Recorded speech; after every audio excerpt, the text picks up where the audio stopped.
Bonjour chers frères et sœurs en Christ. Bonjour chers frères et sœurs croyants en Dieu.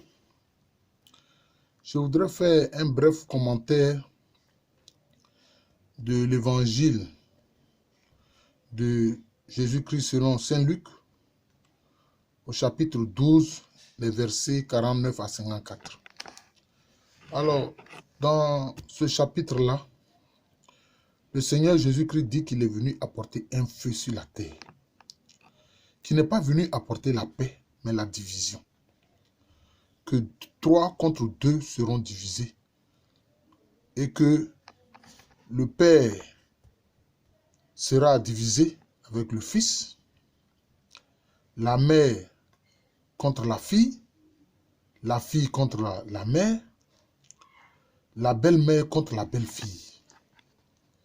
Voilà. Et qui n'est pas venu mettre la paix sur la terre. Alors, cette parole peut paraître énigmatique.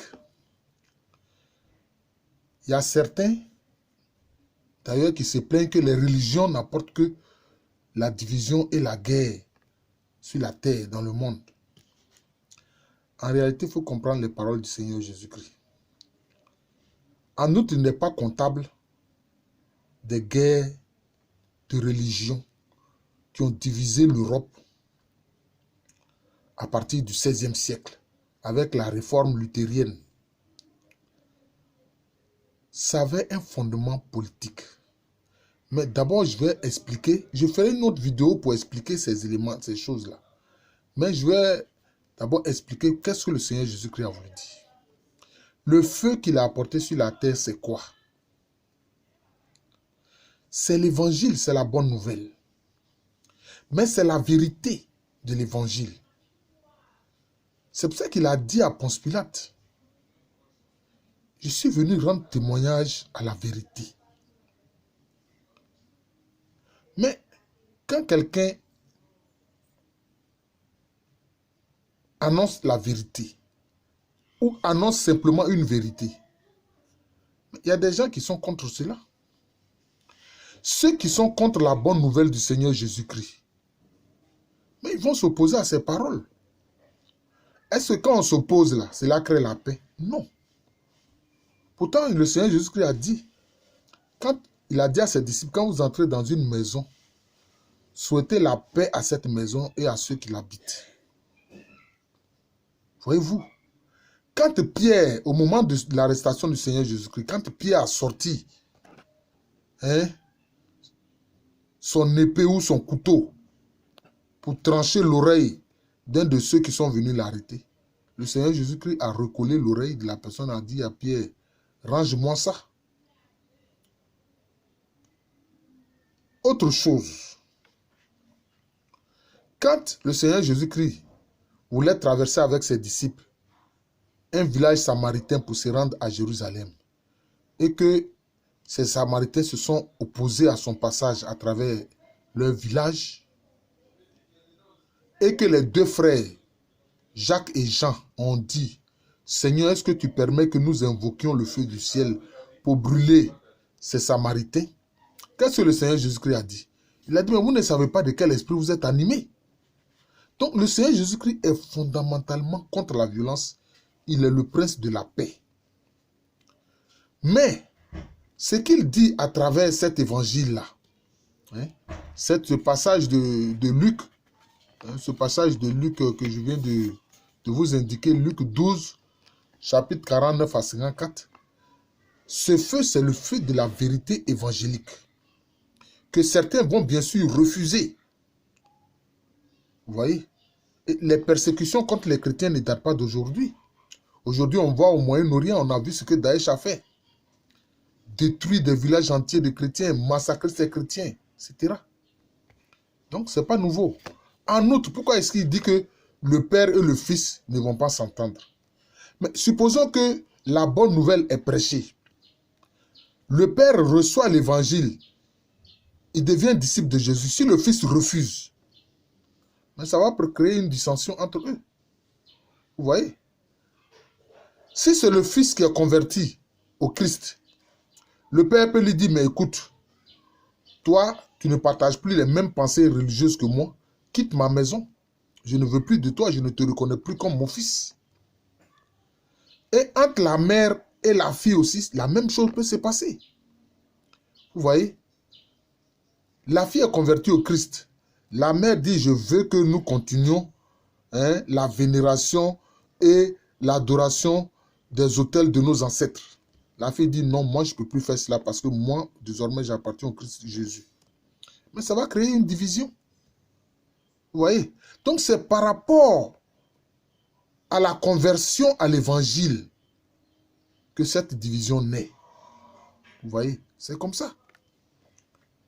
Parce que quand les hommes n'ont pas les mêmes pensées, ils sont tentés de s'affronter. Pour eux, c'est une division, c'est une séparation. Vous voyez? Donc, c'est ça, c'est ce que le Seigneur Jésus-Christ a voulu faire comprendre à travers ce passage de l'évangile-là. Donc, nous qui sommes les témoins de Jésus-Christ, nous qui sommes ses disciples, nous qui témoignons de la bonne nouvelle du Seigneur Jésus-Christ. Les autres peuvent ne pas nous accepter. Moi, quelquefois, je vois sur les réseaux sociaux où on dit non, les Africains noirs qui sont chrétiens, ben, ils ont adopté une religion des Blancs. Alors que les Européens, les Caucasiens, eux aussi, ils ont reçu la bonne nouvelle. Jésus et puis ses 12 apôtres-là, ils étaient des Juifs, ils n'étaient pas des Caucasiens européens, non. C'était des Juifs, donc des Sémites. Vous comprenez? Donc c'est cela. Et c'est pour ça qu'il y a eu des martyrs. C'est ce que le Seigneur Jésus-Christ... C'est pour ça qu'aussi, dans un autre passage de l'Évangile, il a eu à dire à ses disciples, les gens vont vous assassiner, ils vont vous massacrer en pensant rendre un culte à Dieu.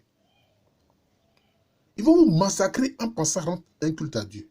Et il leur a dit, quand vous allez prêcher la bonne nouvelle dans un village, ou dans une ville, dans une localité, et que vous êtes chassés, et que vous êtes martyrisés, quittez ce lieu-là, allez-y dans un autre lieu et prêchez là-bas l'évangile.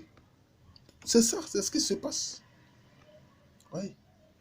C'est ce qui se passe. Dans l'Empire romain, mais les chrétiens ont été persécutés jusqu'à ce que Constantin lui-même se convertisse au christianisme pour que les chrétiens retrouvent la paix. Mais malheureusement, dans l'histoire du christianisme en Occident, certains papes ont commis une grave erreur parce qu'ils n'étaient pas disciples de Jésus-Christ. Ils n'ont rien compris à la doctrine du Christ, qui ont autorisé les croisades. Mais derrière les croisades, c'était le prétexte de la religion. Mais derrière, il faut savoir qu'à cette période, la population européenne est devenue nombreuse. Et que aussi, à travers ces croisades et ces guerres, il y a le pillage. Ah oui, il y a le pillage. Il y a la volonté de s'enrichir. Vous voyez? Il y a la volonté de s'enrichir. La preuve, quand ils sont partis en Orient, est-ce qu'ils ont été tendres avec même les frères chrétiens d'Orient, qui confessent le même nom du Seigneur Jésus-Christ comme eux-mêmes, les Occidentaux, enfin, les chrétiens d'Occident, pas les Occidentaux, mais les chrétiens d'Occident, parce que le terme Occidentaux a une autre signification. Vous voyez? Donc, c'est cela. Donc, le Christ est fondamentalement contre la violence. Mais il sait que en prêchant la bonne nouvelle, ses disciples vont être maltraités, vont être martyrisés, vont être tués.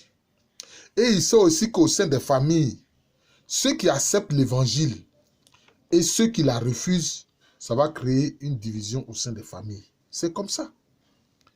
J'ai eu à faire une vidéo sur ce que le chrétien doit savoir du soufisme. Mais là-dedans, j'ai indiqué que j'ai eu à faire la connaissance d'un homme qui s'appelle Koulibaly et nous échangeons au plan spirituel. Il était un soufi de la Tidjaniya, hein? Un musulman soufi de la confrérie de la Tidjaniya. Mais il est venu me trouver, il m'a dit un jour, ah vraiment, allô, j'ai fait un constat, quand tu cherches Dieu profondément, c'est sur Jésus-Christ que tu tombes. Et je lui ai dit, mais voilà, tu viens de découvrir la vérité, qu'est-ce que tu vas faire? Il dit, ah, si mes parents apprennent que je suis converti au christianisme, ils vont m'assassiner. Donc vous voyez, c'est ce que ce monsieur m'a dit. Vous pouvez regarder ma vidéo, ce que le chrétien doit savoir du soufisme musulman. Vous voyez? Donc c'est cela.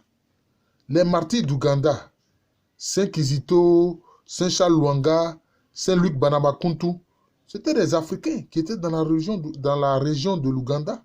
Mais quand ils ont accepté Christ, mais c'est leur roi qui les a martyrisés, qui les a tués. Vous voyez? Alors que, anciennement, avant d'avoir reçu l'évangile de Jésus-Christ, ils étaient des sujets bien aimés de ce roi-là, comme tous les autres sujets. Mais à partir du moment où ils se sont convertis à Christ, mais ils ont été perçus comme ennemis et martyrisés, tués, massacrés. Donc c'est comme ça. C'est comme ça qu'il faut comprendre ce texte-là. Voilà. Sinon, Jésus-Christ, il est le prince de la paix. Et c'est l'une des rares, entre guillemets, religions qui met l'amour au centre de son message. Aimez-vous les uns les autres comme je vous ai aimé. Dieu a tant aimé le monde qu'il a donné son Fils Jésus-Christ afin que quiconque croit en lui ne périsse pas, mais ait la vie éternelle. La base fondamentale de la loi, c'est d'aimer Dieu de tout son cœur et d'aimer son prochain comme soi-même. Donc voilà ce que l'Évangile dit. À partir de ce moment-là, on ne peut pas dire qu'on aime et puis on va tuer l'autre, non. Ou bien on va le massacrer parce qu'il n'a pas les mêmes pensées que nous, non. Donc ce que les chrétiens d'Occident ont fait, c'est un déni de l'Évangile plutôt. C'est un déni de l'Évangile. Voilà. C'est un déni de l'Évangile. Vous voyez? C'est cela. C'est un déni de l'Évangile. D'ailleurs, le christianisme n'est pas une religion. C'est une relation avec Dieu à travers sa parole incarnée qu'est le Seigneur Jésus-Christ.